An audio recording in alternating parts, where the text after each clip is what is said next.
உங்கள் லைஃப்பில் இந்த மாதிரி ஒரு ஆளுங்க இருக்காங்களான்னு பாருங்கள். என்னென்னா, அவங்க வீட்டில் என்ன நடந்தாலும் வெளியே தெரியாது. ஆனால் நம்ம வீட்டில் ஒரு குண்டு ஊசி கீழே விழுந்தால் கூட அது ஊருக்கே தெரிகிற மாதிரி தெரியப்படுத்திடுவாங்க. அவங்க விஷயம்னா சூப்பர், அதை பவ்யமாக வச்சுக்கணும், யாருக்கும் தெரிய விடாமல் பார்த்துக்கணும் அப்படிங்கிறதுல ரொம்ப ஜாக்கிரதையாக இருப்பாங்க. ஆனால் அடுத்தவங்க விஷயம்னா அவங்களுக்கு ரொம்ப ஈஸியாக எவ்வளோ சீக்கிரம் அந்த விஷயத்த உலகம் ஃபுல்லாக பரப்ப முடியுமோ அதை தெளிவாக பண்ணுவாங்க. ஸோ இந்த மாதிரி மனுஷங்க நம்மளை சுற்றி நிறைய பேர் இருக்காங்கங்க. ஸோ அவங்களுக்காக ஒரு குட்டி கதை. ஒரு ஹஸ்பண்ட் ஒய்ஃப், அவங்களுக்கு ஒரு குழந்தைனா குட்டி பையன் கிடையாது, ஒரு பெரிய பையன்னு வச்சுக்கோங்களேன். இவங்க 3 பேர் இருக்காங்க. 3 பேருமே வெளியில் தான் வேலை பார்த்துட்ருக்காங்க. ஸோ இவங்க டெலிஃபோன் பில் வந்து ரொம்ப அதிகமாக இந்த மாதம் வருது. ஸோ என்ன பண்ணலாம் அப்படின்னு யோசிச்சுட்ருக்காங்க. அப்போது அவர் வந்து அவங்க ஒய்ஃப்கிட்ட கேட்குறாங்க, நான் என்னோடய வேலை பார்க்குற ஆஃபீஸில் தான் நான் ஃபோன் எல்லாம் பேசிக்கிறேன், எனக்கே இந்த பில்லு ஏன் இவ்வளோ அதிகமாக வந்திருக்கு, நீ தான் அதிகமாக பேசியிருக்க அப்படின்னு சொல்லிட்டு மனைவிட்ட திட்டுறாங்க. மனைவி உடனே, நான் எதுக்கு பேச போகிறேன், நானும் வேலைக்கு தானே போகிறேன், அந்த இடத்துல தான் நான் ஃபுல்லாக பேசுகிறேன், எனக்கு வந்து இந்த ஃபோன் தேவைப்படுறது கிடையாது, ஒருவேளை பையன் பேசியிருப்பான் அப்படின்னு சொல்கிறாங்க.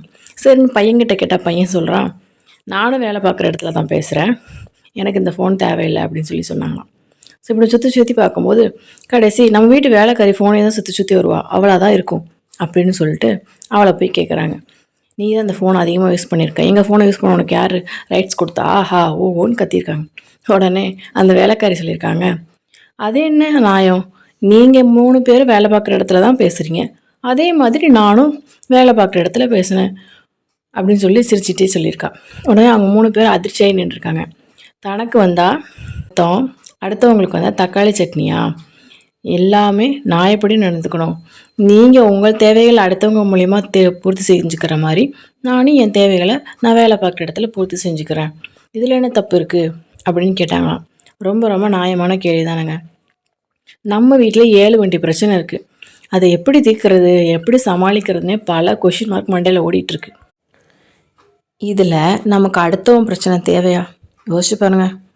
நம்ம லைஃப்பை நம்ம சந்தோஷமாக வாழ்கிறதுக்கு என்ன பண்ணலான்னு யோசித்தாலே பாதி பிரச்சனைக்கான தீர்வு நம்மளால் சமாளித்து கொண்டு வர முடியும். ஆனால் அடுத்தவன் என்ன பண்ணுறான், அடுத்தவன் என்ன பிரச்சனை, அடுத்தவன் முதல் எவ்வளோ அழுக்கு இருக்குது, இந்த அடுத்தவன் யோசிக்கிறத என்றைக்கு விட போகிறோமோ அன்றைக்கி தான் நிம்மதியாக இருக்க முடியும்.